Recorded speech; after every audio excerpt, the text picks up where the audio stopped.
জয় গৌর, জয় নিতাই। আজ ৪ঠা বৈশাখ ১৪৩৩ ও ইংরেজি ১৮ই এপ্রিল ২০২৬ শনিবার। আজ আমি শ্রী চৈতন্য চরিতামৃত পাঠ করছি। আজ আমি পাঠ করছি শ্রী চৈতন্য চরিতামৃতের মধ্যলীলা প্রথম খণ্ড ১৪ পরিচ্ছেদ হেরা পঞ্চমী যাত্রার শ্লোক ১০৮ থেকে ১৩৪। হরে কৃষ্ণ কৃষ্ণ কৃষ্ণ হরে হরে, হরে রাম রাম রাম হরে হরে। শ্লোক ১০৮। মহোৎসব করো তৈছে বিশেষ সম্বার, দেখি মহাপ্রভুর জয়ছে হয় চমৎকার। শ্লোকার্থ। মহারাজ প্রতাপ রুদ্র বললেন, এত আড়ম্বরে এই মহোৎসব করো যাতে তা দেখে মহাপ্রভু অত্যন্ত আনন্দিত এবং বিস্মিত হন। ইতি শ্লোক ১০৮। শ্লোক ১০৯ থেকে ১১২। আমি ১০৯ থেকে ১১২ শ্লোকগুলি পরপর পড়ে তার পরবর্তীকালে শ্লোকার্থ পাঠ করব। শ্লোক ১০৯ থেকে ১১২। ঠাকুরের ভাণ্ডারে আর আমার ভাণ্ডারে হরে কৃষ্ণ, চিত্রবস্ত্র কিঙ্কিনি আর ছত্র চামরে, ধ্বজাবৃন্দ পতাকা ঘণ্টায় করহ মণ্ডন, নানা বাদ্য নৃত্য দোলায় করহ সাজন, দ্বিগুণ করিয়া কর সব উপহার, রথযাত্রা হইতে জইছে হয় চমৎকার, সেই তো করিও প্রভু লঙ্গা ভক্তগণ, স্বচ্ছন্দে আসিয়া জইছে করেন দর্শন। শ্লোকার্থ। ঠাকুরের ভাণ্ডারে আর আমার ভাণ্ডারে যত চিত্রিত বস্ত্র, কিঙ্কিনি, ছত্র চামর, ধ্বজা, পতাকা এবং ঘণ্টা রয়েছে, সেই সমস্ত সংগ্রহ করে উৎসবের সজ্জার আয়োজন করো এবং বাদ্যযন্ত্র ও নৃত্যগীত সহকারে লক্ষ্মী দেবীর দোলা নিয়ে যাওয়ার আয়োজন করো। দ্বিগুণ পরিমাণে প্রসাদের আয়োজন করো যাতে তা রথযাত্রার মহোৎসব থেকেও চমৎকার হয়। এমনভাবে সমস্ত আয়োজন করো যাতে শ্রীচৈতন্য মহাপ্রভু তার ভক্তদের নিয়ে স্বচ্ছন্দে জগন্নাথ দেবকে দর্শন করতে পারেন। ইতি শ্লোক ১০৯ থেকে ১১২। শ্লোক ১১৩। প্রাতকালে মহাপ্রভু নিজগণ লঙ্গা, জগন্নাথ দর্শন কইল সুন্দরাচলে জাঙ্গা। শ্লোকার্থ।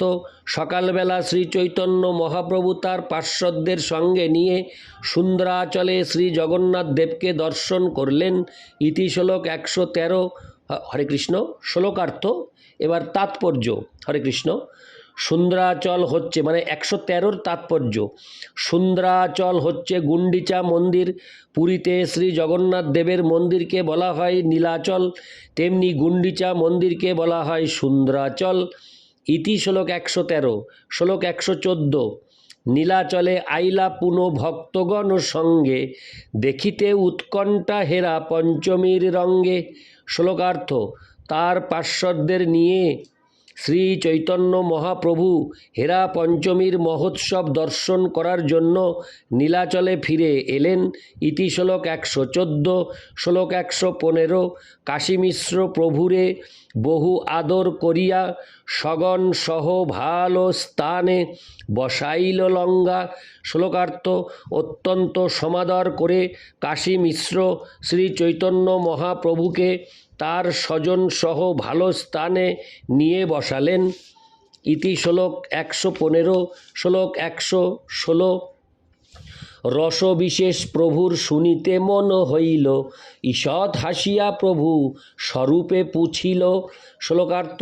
শ্রী চৈতন্য মহাপ্রভু ভগবত ভক্তির বিশেষ রস সম্বন্ধে শুনতে ইচ্ছা করে ঈষৎ হেসে স্বরূপ দামোদরকে জিজ্ঞাসা করলেন। ইতি শ্লোক ১১৬। শ্লোক ১১৭ থেকে ১১৮। যদ্যপি জগন্নাথ করেন দ্বারকায় বিহার, সহজ প্রকট করে পরম উদার, তথাপি বৎসর মধ্যে হয় একবার, বৃন্দাবন দেখিতে তার উৎকণ্ঠা অপার। শ্লোকার্থ। যদিও শ্রী জগন্নাথ দেব তার স্বাভাবিক পরম উদারতা প্রকাশ করে দ্বারকায় বিরাজ করেন, তথাপি বছরে একবার তিনি বৃন্দাবন দর্শন করার জন্যে অত্যন্ত উৎকণ্ঠিত হন। ইতি শ্লোক ১১৭ থেকে ১১৮। শ্লোক 119 বৃন্দাবন সম এই উপবনগণ তাহা দেখিবারে উৎকণ্ঠিত হয় মন।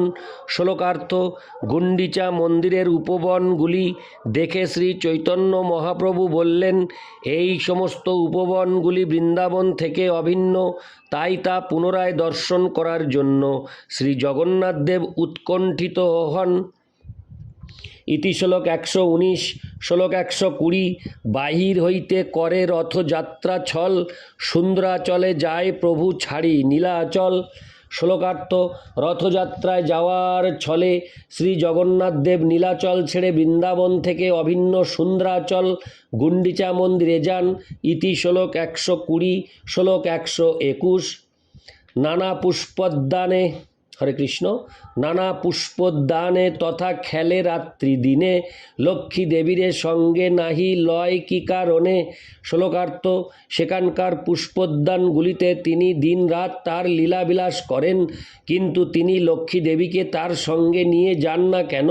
ইতি শ্লোক 121। শ্লোক 122 স্বরূপ কহে শুনো প্রভু কারণ ইহার, বৃন্দাবন ক্রীড়াতে লক্ষ্মীর নাহি অধিকার। শ্লোকার্থ স্বরূপ দামোদর উত্তর দিলেন, প্রভু তার কারণ হচ্ছে ভগবানের বৃন্দাবন লীলায় অংশগ্রহণ করার অধিকার লক্ষ্মী দেবীর নেই। ইতি শ্লোক 122। শ্লোক 123 বৃন্দাবন লীলায় কৃষ্ণের সহায় গোপীগণ, গোপীগণ বিনা কৃষ্ণের হরিতে নারে মন। শ্লোকার্থ বৃন্দাবন লীলায় কেবল ব্রজ গোপিকারাই শ্রীকৃষ্ণের সহায়, ব্রজ গোপিকারা ছাড়া কেউই শ্রীকৃষ্ণের চিত্ত আকর্ষণ করতে পারেন না। ইতি শ্লোক 123। শ্লোক 124 থেকে 126 প্রভু কয়ে যাত্রা ছলে কৃষ্ণের গমন, সুভদ্রা আর বলদেব সঙ্গে দুইজন। গোপী সঙ্গে যত লীলা হয় উপবনে, নিগূঢ় কৃষ্ণের ভাব কেহ নাহি জানে। অতএব কৃষ্ণের প্রাকট্যে নাহি কিছু দোষ, তবে কেনে লক্ষ্মীদেবী করে এত রোষ। শ্লোকার্থ শ্রীচৈতন্য মহাপ্রভু বললেন, রথযাত্রার ছলে শ্রীকৃষ্ণ সুভদ্রা ও বলদেবের সঙ্গে বৃন্দাবনে যান। সেখানকার উপবনে ব্রজ গোপিকাদের সঙ্গে তিনি যে লীলাবিলাস করেন তার নিগূঢ় ভাব কেউই জানে না। শ্রীকৃষ্ণের এই লীলায় কোনো দোষ নেই, তাহলে লক্ষ্মীদেবী কেন এত রোষ প্রকাশ করেন। ইতি শ্লোক 124 থেকে 126। শ্লোক 127 স্বরূপ কহে প্রেমবতীর এই তো স্বভাব, কান্তের ঔদাস্য লেশে হয় ক্রোধ ভাব। শ্লোকার্থ স্বরূপ দামোদর উত্তর দিলেন, এটিই প্রেমবতীর স্বভাব। কান্ত যদি তার প্রতি লেশমাত্র ঔদাস্য প্রদর্শন করেন তাহলে তার চিত্তে ক্রোধের সঞ্চার হয়। ইতি শ্লোক 127। শ্লোক 128 থেকে 131 হেনকালে খচিত যাহে বিবিধ রতন, সুবর্ণের চৌদোলা করি আরোহণ, ছত্র চামর ধ্বজা পতাকার গণ, নানাবাদ্য আগে নাচে দেবদাসীগণ, তাম্বুল সম্পুট ঝাড়ি ব্যজন চামর, সাথে দাসী শত হার দিব্য ভূষাম্বর, অলৌকিক ঐশ্বর্য সঙ্গে বহুং পরিবার, ক্রুদ্ধ হঙ্গা লক্ষ্মী দেবী আইলা সিংহদ্বার। শ্লোকার্থ শ্রী চৈতন্য মহাপ্রভু এবং দামোদর হরে কৃষ্ণ এবং স্বরূপ দামোদর যখন এইভাবে আলোচনা করছিলেন তখন বিবিধ রত্ন খচিত সুবর্ণের চৌদোলায় আরোহণ করে ক্রুদ্ধ হয়ে লক্ষ্মী দেবী সিংহদ্বারে এলেন। সেই চতুর্দোলা ছত্র চামর ধ্বজা এবং পতাকা দিয়ে অত্যন্ত সুন্দরভাবে সজ্জিত ছিল এবং নানাবিধ বাদ্যযন্ত্র সহকারে দেবদাসীরা সেই চতুর্দোলার সম্মুখে নৃত্য করছিলেন। লক্ষ্মীদেবীর শত শত দাসী দিব্য অলঙ্কারে ভূষিত হয়ে তাম্বুল সম্পুট জলের ঝাড়ি ব্যজন চামর বহন করছিলেন। এইভাবে তার পরিকর সহ অলৌকিক ঐশ্বর্য প্রকাশ করে ক্রুদ্ধ হয়ে লক্ষ্মীদেবী সিংহদ্বারে এলেন। ইতি শ্লোক 128 থেকে 131। শ্লোক 132 জগন্নাথের মুখ্য মুখ্য যত ভৃত্যগণে লক্ষ্মীদেবীর দাসীগণ করেন বন্ধনে। শ্লোকার্থ। তারপর জগন্নাথ দেবের মুখ্য মুখ্য সমস্ত সেবকদের লক্ষ্মীদেবীর দাসীরা বন্ধন করলেন। ইতি শ্লোক 132। শ্লোক 133। বান্ধিয়া আনিয়া পাড়ে লক্ষ্মীর চরণে, চোরে যেন দণ্ড করি লয় নানা ধনে। শ্লোকার্থ। তারা তাদের বেঁধে লক্ষ্মীদেবীর কাছে নিয়ে এলেন। চোরের সমস্ত ধন সম্পদ জোর করে ছিনিয়ে নিয়ে যেমন তাকে দণ্ডদান করা হয়, তাদেরও ঠিক সেইভাবে দণ্ডদান করা হচ্ছিল। তাৎপর্য: শ্রী জগন্নাথ দেব যে সময় রথে যাত্রা করেন, সেই সময় তিনি লক্ষ্মীদেবীকে বলে যান, আমি কালই ফিরে আসব। 2-3 দিন বিগত হবার পরেও জগন্নাথ দেব ফিরে না আসায় তার প্রতি কান্তের ঔদাস্য দর্শন করে প্রেমবতী লক্ষ্মীদেবী স্বাভাবিকভাবেই ক্রুদ্ধ হন। তখন সমস্ত দাসীদের নিয়ে বিমানে সজ্জীভূত হয়ে লক্ষ্মীদেবী শ্রীমন্দির থেকে বেরিয়ে আসেন। লক্ষ্মীদেবীর পরিচারিকারা জগন্নাথ দেবের প্রধান প্রধান পরিচারকদের বেঁধে লক্ষ্মীদেবীর কাছে নিয়ে আসেন। ইতি শ্লোক 133। শ্লোক 134।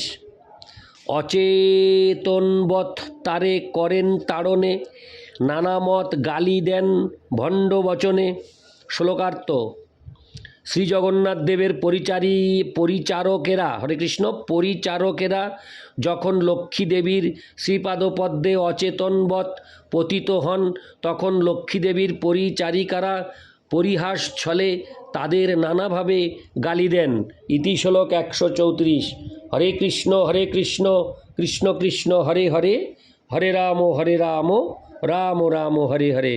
জয় গৌর, জয় নিতাই।